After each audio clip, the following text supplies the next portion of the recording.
అది ఉల్లిపాయ పొరలను దొంగిలించి తన దగ్గర దాచుకున్నాడు. ఉల్లిపాయకి ఉన్న అందాన్ని పొందాలి అనుకున్నాడు.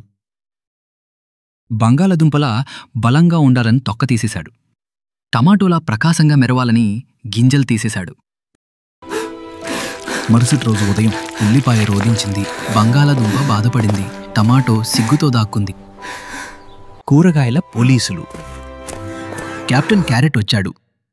భయపడకండి, నేను దొంగను పట్టుకుంటాను అన్నాడు. బంగాళదుంప, టమాటో, ఉల్లిపాయ కలిసి ఇన్వెస్టిగేషన్ ఆఫీసర్ బ్రోక్లీకి సాక్ష్యం చెప్పారు.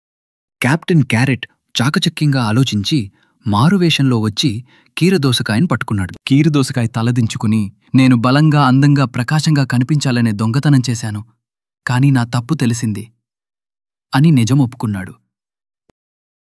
అన్ని కూరగాయలు చెప్పేయి కీరదోసకాయతో. మన బలం మనదే, నిజాయితీతోనే మనం మెరుగుపడతాం. కీరదోసకాయ మారిపోయాడు. ఊరు మళ్ళీ సంతోషంగా జీవించింది. అన్ని కాయకూరలు కలిసికట్టుగా మళ్ళీ ఆనందంగా జీవించాయి.